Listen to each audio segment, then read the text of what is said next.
சிறுத்தையின் அறிவு. மான் தங்கச்சி, அங்க பாரு, அங்க எவ்வளோ நவாப்பழம் மரம் இருக்குன்னு. வா, போய் நவாப்பழத்தை சாப்பிடலாம். கூடவே அதோட இலைய சாப்பிட்டா ரொம்ப சுவையா இருக்கும். வா போலாம். நான் எப்பவுமே நவாப்பழமும் அதோட இலையை சாப்பிட்டதே இல்ல. அதோட சுவை நல்லா இருக்கும் அப்படின்னு நானும் கேள்விப்பட்டிருக்கேன். அட, உங்க 2 பேருக்கு பைத்தியம் பிடிச்சிருச்சா? தெரியல, காட்டோட அந்த பகுதி ரொம்பவும் ஆபத்தானது. ராஜா சிறுத்தைக்கு நீங்க 2 பேரும் அந்த பகுதிக்கு போன விஷயம் தெரிஞ்சதுன்னா அப்புறம் உங்க 2 பேரையுமே ராஜா சிறையில அடக்கி சொல்லிடுவாரு. அட, ஒன்னும் ஆகாத நரியே, போயிட்டு நாங்க உடனே வந்துடுறோம். நான் சொல்றத 2 பேரும் கேளுங்க. நரி அவங்க அங்க போறதுக்கு வேண்டான்னு சொல்லுச்சு. பயப்படாத நரி, அங்க பாரு, நாவப்பழம் மரம் பக்கத்துலதான் இருக்கு. நீங்க இருக்கீங்கல்ல, நீங்களும் செத்து என்னையும் சாகடிச்சிருவீங்க. நரி அவனுடைய தோழிகளான ஆடு மான் கூட சேர்ந்து காட்டை விட்டு வெளியே இருக்கிற ஒரு மலையை நோக்கி நடந்து போய்கிட்டு இருந்துச்சு. இங்க பாருங்க, எனக்கு ரொம்ப பயமா இருக்கு. நாம திரும்ப போயிடலாமா? பயப்படாத நரி, கொஞ்ச தூரத்திலேயே தான் அந்த மரம் இருக்கு. அப்படியே அவங்க 3 பேரும் வேகமா ரொம்ப தூரத்துல இருக்கிற நாவப்பழ தோட்டத்துக்கு போய் சேர்ந்தாங்க. அந்த தோட்டத்துல நிறைய நாவப்பழம் மரம் இருந்துச்சு. அப்படியே அங்க ஒரு மாம்பழ மரமும் பெருசா இருந்துச்சு. அடடா, எவ்வளவு நாவப்பழம் இருக்கு! அப்படி மானும் ஆடும் 2 பேரும் சேர்ந்து நாவப்பழ மரத்து இலைகளையும் பழங்களையும் சாப்பிட்டுக்கிட்டு இருந்தாங்க. அட, சீக்கிரம் சாப்பிடுங்க, நாம திரும்பி போய் ஆகணும். ஆனா மானும் ஆடும் பழத்தையும் இலையையும் சாப்பிட்டுக்கிட்டு இருந்தாங்க. அப்பதான் அங்க ஒரு பயங்கரமான சிங்கம் வந்துச்சு. அந்த சிங்கம் அவங்கள சுத்தி வளைச்சுது. அடேங்கப்பா, ஆடு பிரமாணு ஒன்னாவா? இன்னைக்கு எனக்கு அதிர்ஷ்டம் தான் போ. அட கடவுளே, சிங்கம், வாங்க ஓடிடலாம். அப்படி அவங்க 3 பேரும் ஓட ஆரம்பிச்சாங்க. சிங்கம் அவங்க 3 பேரையுமே வேகமா போய் துரத்துச்சு. முதல்ல சிங்கம் ஆட்டை பிடிச்சிருச்சு. அட கடவுளே, ஆட அந்த சிங்கம் பிடிச்சிருச்சு. வா நரி, ஓடிடலாம், இல்லன்னா அந்த சிங்கம் நம்மளே பிடிச்சிரும். அப்படி நிறைய மானும் சிங்கத்துக்கிட்ட இருந்து தப்பிச்சு அவங்க காட்டுக்கு ஓடி போயிட்டாங்க. இந்த பக்கம் ஆட கொன்னு சிங்கம் சாப்பிட்டுக்கிட்டு இருந்துச்சு. இன்னைக்கு நல்ல நாள் தான். அங்க பக்கத்து காட்டுல நிறைய விலங்குகள் இருப்பாங்க போல. வா, அந்த காட்டுலயே நான் டேரா போடுறேன். அப்படி சிங்கம் நடந்து நடந்து ஒரு பெரிய காட்டுக்குள்ள வந்துச்சு. அந்த காட்டுல பலவிதமான விலங்குகளும் இருந்துச்சு. சிங்கம், ஓடுங்க! அப்படி அந்த காட்டுல எல்லாரும் பயந்து அங்க இங்கன்னு ஓடிக்கிட்டு இருந்தாங்க. அப்ப சிங்கம் ஒரு மானை பிடிச்சிருச்சு. அந்த மானை காட்டை விட்டு வெளியில தூக்கிக்கிட்டு போச்சு. அட கடவுளே, அந்த சிங்கம் காட்டுக்குள்ளேயே வந்துருச்சு. என்ன பண்றது? எல்லாருமே சிங்கத்தை பார்த்து ரொம்பவும் பயந்து போயிருந்தாங்க. இதுக்கு முன்னாடி வரைக்கும் அந்த காட்டுக்குள்ள சிங்கமோ இல்ல ரொம்ப கொடூரமான விலங்கோ வந்ததே இல்ல. அடுத்த நாள் காலையில மறுபடியும் சிங்கம் அந்த காட்டுக்கு வந்துச்சு. இன்னொரு விலங்க கொண்டு அங்கிருந்து கொண்டு போயிடுச்சு. அது சாயந்தர நேரம். எல்லா விலங்குகளும் சின்னதா ஒரு மீட்டிங் போட்டாங்க. இது எல்லாத்துக்கும் காரணம் அந்த மானும் ஆடும் தான். நான் போகாதீங்கன்னு சொல்லியும் அவங்க காட்டு தாண்டி வெளியில போயிட்டாங்க. அப்போ சிங்கம் எங்களை பாத்துருச்சு. சிங்கத்துக்கு நல்லாவே தெரிஞ்சு போச்சு இந்த காட்டுல நிறைய விலங்குகள் இருக்குன்னு. அதனாலதான் அது தினமும் இங்க வருது. ஐயோ, ரொம்ப பெரிய ஆபத்தா முடிஞ்சிருச்சே. நாம இத கண்டிப்பா ராஜா கிட்ட போய் சொல்லியே ஆகணும். ராஜா இப்போ அவங்க தவத்துல இருப்பாங்க, அவங்க கிட்ட போக முடியாது. அடே, நீங்க என்ன நினைக்கிறேன்? கையை கட்டி உட்காந்தா போதுமா? அந்த சிங்கம் வந்து எல்லாரையும் சாப்பிட்டா அப்புறம் என்ன கதை? அப்படி எல்லா விலங்குகளும் பேசிக்கிட்டு இருந்தாங்க. அந்த காட்டுல அவங்க எல்லாரும் உயிரை கையில பிடிச்சுக்கிட்டு வாழ்ந்துகிட்டு இருந்தாங்க. அந்த காட்டுக்கு ராஜாவா இருந்தது ஒரு சிறுத்தை. காட்டுல இருக்கிற எல்லா விலங்குகளுக்கும் அந்த சிறுத்தை தான் பாதுகாப்பு கொடுத்துக்கிட்டு இருந்துச்சு. ஆனா வருஷத்துல 2 மாசம் மட்டும் சிறுத்தை அதோட குகைக்குள்ள தன்னை தானே அடிச்சு வச்சுக்கிட்டு தம செஞ்சுக்கிட்டு இருக்கோம். 2 மாசம் முடிகிற வரைக்கும் அது அதோட குகையை விட்டு வெளியில வரவே வராது.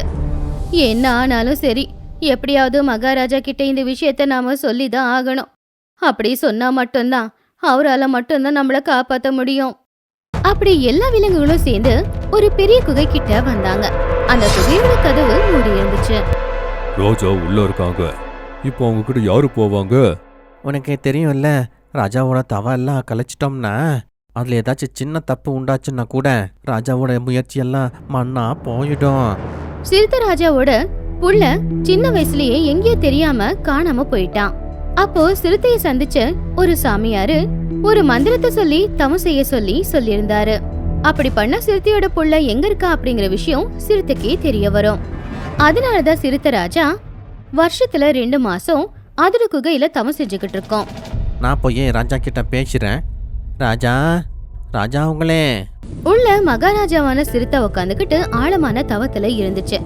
வெளியில விலங்குகள் கூப்பிடுற சத்தம் சிறுத்தையோட காதுல விழுந்தாலும் கூட சிறுத்தையால எழுந்திருக்க முடியாது. அப்படி எழுந்துச்சு அதுக்கப்புறம் அதோட புள்ளைய அதில் கண்டுபிடிக்கவும் முடியாது. ராஜா கதவை திறங்க, நாங்க இப்போ பெரிய பிரச்சனையில இருக்கோம். ராஜா. முயல் கத்துற சத்தம் ராஜாவோட காதுல விழுந்துச்சு. ஆனா அது தவத்தை கலைக்க விரும்பவே இல்ல. ராஜா கதவையே திறக்க மாட்டாங்க, அவங்க தவத்தை கலைக்கவே மாட்டாங்க போல. எல்லாருமே இந்த மாதிரி பேசிக்கிட்டு இருந்தாங்க. வாங்க, நாளைக்கு மறுபடியும் நாம வரலாம். நாளைக்கு ஏதாச்சும் அவங்க வந்தாங்கன்னா அப்படி சொல்லி எல்லாரும் போயிட்டாங்க. அப்ப உள்ள இருக்கிற மகாராஜா, காட்டோட மக்கள் எந்த பிரச்சனையில இருக்காங்க, என்ன பண்றது? நான் என்னோட தவத்தை கூட கலைக்க முடியாது. அப்படி பண்ணா என் புள்ளைய பத்தி தெரியாது. அடுத்த நாள் அந்த சிங்கம் மறுபடியும் காட்டுக்குள்ள வந்துச்சு. மறுபடியும் ஒரு விலங்கு கொன்னு அது காட்டை விட்டு தூக்கிட்டு போயிடுச்சு. காட்டு விலங்குங்க எல்லாருமே மறுபடியும் ராஜாவோட குகை கிட்ட வந்து பார்த்தாங்க. ஆனா ராஜா சிறுத்தை குகையை விட்டு வெளியில வரல. இப்படியே பல நாட்களும் நடந்துகிட்டு இருந்துச்சு. அந்த சிங்கம் தினமும் காட்டுக்குள்ள வரும், ஏதாவது விலங்கு கொன்னு தூக்கிக்கிட்டு போயிடும். ராஜா சிறுத்தை காட்டு விலங்குகள் பல தடவை கூப்பிட்டாலும் கூட குகையை விட்டு வெளியில வரவே இல்ல. ராஜா சிறுத்தையால யாருக்கிட்டையும் பேசவும் முடியாது. ஒரு நாள், ராஜா அவங்களே, காட்டோட விலங்கெல்லாம் அவங்க உயிரை கையில பிடிச்சிட்டு ஓடிட்டே இருக்காங்க. ராஜா வெளியே வாங்க, இல்லைன்னா நாங்க செத்துருவோம். காட்டுல பெரிய பிரச்சனை வந்திருக்கு ராஜா. அதை கேட்டு உள்ள இருக்கிற ராஜா சிறுத்தை ரொம்பவும் பதட்டம் ஆயிடுச்சு. உடனே அது அதோட கண்ணை திறந்துச்சு. என்ன, காட்டு மக்களோட உயிர் போகுதா? இந்த பிரச்சனை ரொம்ப பெருசு போல. அப்படி ராஜா சிறுத்தை கதவை திறந்துக்கிட்டு குகையை விட்டு உடனே வெளியில வந்துச்சு. என்ன, காட்டு மக்களோட உயிர் போகுதா? எப்படி? அப்போ சிறுத்தை ராஜா கிட்ட கடந்த நாட்களா நடக்கிற விஷயங்கள் எல்லாத்தையுமே சொன்னாங்க. ராஜா, உங்க தவத்தை கலைச்சதுக்கு நாங்க மன்னிப்பு கேட்கிறோம். வருஷக்கணக்கா நீங்க தவ பண்ணிக்கிட்டே இருக்கீங்க. ஆனா இன்னைக்கு எங்களால வருஷக்கணக்கா பண்ண தவம் கலைஞ்சிருச்சு.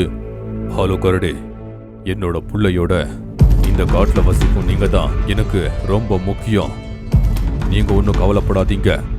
நான் அந்த சிங்கத்துக்கு எப்படி ஒரு பாடத்தை புகட்ட போறேன்னா, அவங்க எப்பவுமே இந்த காட்டுல காலே வைக்க கூடாது. அடுத்த நாள் காட்டு விலங்குகள் எல்லாருமே சேர்ந்து ராஜா கூட ஒரு இடத்துல நின்னுக்கிட்டு இருந்தாங்க.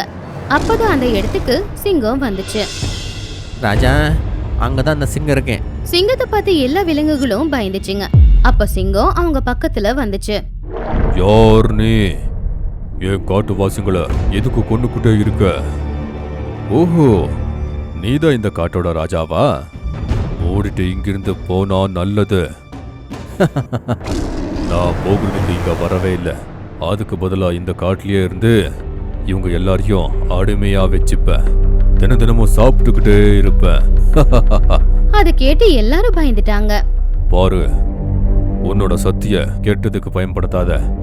என்னை யாராலையும் தடுக்க முடியாது. எனக்கு நீ குறுக்க வராத. அது உனக்கு நல்லதில்ல. ஓ அப்படியா? அப்படின்னா என் கூட ஒரு ரேஸ போடு. அந்த ரேஸ்ல நான் ஜெயிச்சா இந்த காட்டை விட்டு நீ முழுசா போயிடணும். ஒருவேளை நீ ஜெயிச்சா நான் இந்த காட்டுல இருந்து முழுசா போயிடுவேன். அதை கேட்டு எல்லா விலங்குகளும் ஆச்சரியப்பட்டாங்க. ஓஹோ, இது நல்ல ஐடியா. நான் இந்த சிறுத்தைய ரேஸ் போடும்போது ஈஸியா தோக்கடிப்பேன். நான் ஒத்துக்கிறேன். என்ன பண்ணணும்? தூரத்துல ஒரு மலையை பார்த்துட்டே இருக்கல, அந்த மலைக்கு மேல மாமரம் இருக்கு. அதுல வெள்ளையா மாம்பழம் முளைச்சிருக்கு. நம்ம 2 பேர்ல யார் அங்க போய் அந்த மாம்பழத்தை எடுத்துட்டு வராங்களோ அவங்க இந்த ரேஸை வின் பண்ணலாம். இது ரொம்ப சாதாரணம். அப்படி சிங்கமும் சிறுத்தையும் 2 பேரும் ரேஸ் லைன்ல வந்து நின்னாங்க. ராஜா என்ன இந்த விசித்திரமான ரேஸ் எல்லாம் போடுறாங்க? அந்த சிங்கம் ஓடி ஜெயிச்சிரும் போலயே. எல்லா விலங்குகளோட மூச்சும் அவங்களோட உயிரும் இந்த ரேஸ்ல தான் இருந்துச்சு. அப்படி சிங்கத்துக்கும் சிறுத்தைக்கு நடுவுல ரேஸ் ஸ்டார்ட் ஆச்சு. சிங்கம் ரொம்ப வேகமா ஓடி போய்கிட்டு இருந்துச்சு. ஆனா சிங்கத்தை விட வேகமா ஓடக்கூடிய சிறுத்தை வேகமா ஓடுறதை விட்டுட்டு ரொம்ப மெதுவா நடந்து அது போய்கிட்டு இருந்துச்சு. இந்த ராஜா எதுக்கு இவ்வளோ மெல்லமா போய்கிட்டே இருக்காங்க? அந்த சிறுத்தை எவ்வளவு தூரத்துல இருக்கு? இந்த ரேஸ்ல நான் தான் ஜெயிச்சேன். அப்படி சிறுத்தையை பார்த்து எல்லாருமே என்னடா இதுன்னு பயந்துகிட்டு இருந்தாங்க. ஆனா கொஞ்ச நேரத்துல இந்த பக்கம் சிங்கம் அந்த உயரமான மலையில இருக்கிற மரத்துக்கிட்ட போச்சு. சிறுத்தை இன்னும் பாதி வழியில தான் இருந்துச்சு. அந்த சிறுத்தை எவ்வளோ தூரத்துல இருக்கு? சரி, கொஞ்ச நேரம் நான் இங்க ஓய்வு எடுக்கிறேன், அப்புறம் மாம்பழத்தை பறிச்சுக்கிறேன். இந்த பக்கம் சிறுத்தைக்கு பின்னாடியே காட்டு விலங்குக எல்லாமே வந்துகிட்டு இருந்துச்சு. சிறுத்தையும் அந்த மலைக்கு மேல போன உடனேயே சிங்கம் அந்த மரத்துல ஏறி மாம்பழம் பறிக்க ஆரம்பிச்சது. எங்க இருக்கு அந்த வெள்ளை மாங்கா? அப்படி சிங்கம் உத்து பாத்துக்கிட்டு இருந்துச்சு. அப்ப அந்த மரத்தோட கிளை ஒரு பள்ளத்தை நோக்கி இருந்துச்சு. அந்த கிளையில தான் அந்த வெள்ளை மாம்பழம் இருந்துச்சு. ஆனா அந்த கிளை ரொம்ப மெலிஞ்சு இருந்துச்சு. அங்க இருக்கு அந்த வெள்ளை மாம்பழம். ராஜா சார், அந்த மாம்பழத்தை எடுத்துட்டு வாங்க, இல்லைன்னா அந்த சிங்கம் ஜெயிச்சிடும். சிறுத்தை மரத்துக்கு கீழே வந்துச்சு. சிறுத்தை வந்துட்டான். அப்படி சிங்கம் வேகமா அந்த கிளை மேல நடக்க ஆரம்பிச்சது. அது அந்த கிளையோட உச்சிக்கு வந்த உடனே அதோட பருமன் தாங்க முடியாம அந்த கிளை கீழே தொங்க ஆரம்பிச்சது. அப்போ சிங்கமும் அந்த கிளையில வழுக்கி அதை பிடிச்சுக்கிட்டு தொங்கிக்கிட்டு இருந்துச்சு. கீழே ரொம்ப பெரிய பள்ளம் இருந்துச்சு. என்ன காப்பாத்துங்க. ஓடு, சிங்கம் மாட்டுக்குச்சு, இது பள்ளத்தாக்குல விழுந்துடும். காப்பாத்துங்க என்ன. சிறுத்தை, என்ன காப்பாத்து. சிங்கமே, புரிஞ்சுதா? நீ என்னோட சக்திசாலியா இருக்கலாம், புத்தியில திறமையில என்னை விட நீங்க ரொம்ப கம்மி. உங்க மனசுல ரேச ஜெயிக்கணும் அதானே யோசிச்சீங்க. நீங்க யோசிக்கல, பதிலா சக்திய பயன்படுத்தினீங்க. அந்த கிளை மெலிசா இருக்குன்னு கொஞ்சம் கூட உங்களுக்கு புரியலையா? இருந்தும் போனீங்க. அப்போ சிறுத்தை வேற கிளையில நடந்து அந்த வெள்ளை மாம்பழத்தை பறிச்சுது. சிறுத்தை, எனக்கு காப்பாத்து, எனக்கு சாவ ஆசை இல்ல. ராஜா என்ன இந்த விசித்திரமான ரேஸ் எல்லாம் போடுறாங்க. அப்போ சிறுத்தை சிங்கத்துக்கு பக்கத்துல போச்சு. அத எட்டி உதைச்சு பள்ளத்துல தள்ளி விட்டுருச்சு. அப்படி சிங்கம் கீழே விழுந்து செத்தே போயிடுச்சு. ராஜா, இந்த மரத்துல வெள்ளை மாம்பழம் எப்படி இருக்கு? இத பத்தி உங்களுக்கு எப்படி தெரியும்? இது மஞ்ச நிறத்து மாம்பழம் தான். நீங்க என்கிட்ட எல்லாத்தையும் சொன்னதும் நான் இந்த முயலை இங்க அமுச்சு வச்சேன். இத நான் தான் வெள்ளையாக்க சொன்னேன். எனக்கு தெரியும் சிங்கம் இந்த ரேஸை வின் பண்றதுக்கு நிறைய முயற்சி எடுப்பான்னு. அதனால தான் ரொம்ப மெலிசா இருக்கிற கிளையில இருக்கிற மாம்பழத்துக்கு வெள்ளை நிறத்தை அப்ப சொன்னேன். அதுக்கு தான் வேணும்னு மெல்லமா நான் ஓடிக்கிட்டே இருந்தேன், ஏன்னா சிங்கம் இங்க வரணும்னு. எல்லா விலங்குகளும் மகாராஜாவோட புத்திசாலித்தனத்தை பார்த்து சந்தோஷத்துல சத்தமா சிரிச்சாங்க. இப்படி மகாராஜாவான சிறுத்தை அதோட அறிவால தன்னை விட ரொம்பவும் பலசாலியான சிங்கத்தை ஒரு ரேஸ்ல தோக்க வச்சு கடைசியில பள்ளத்துல தள்ளி விட்டு அத கொன்னும் போட்டுருச்சு. சோ எப்படி இருந்தது இந்த கதை? எப்படி இருந்ததுங்கிறத கமெண்ட்ஸ்ல வந்து சொல்லுங்க.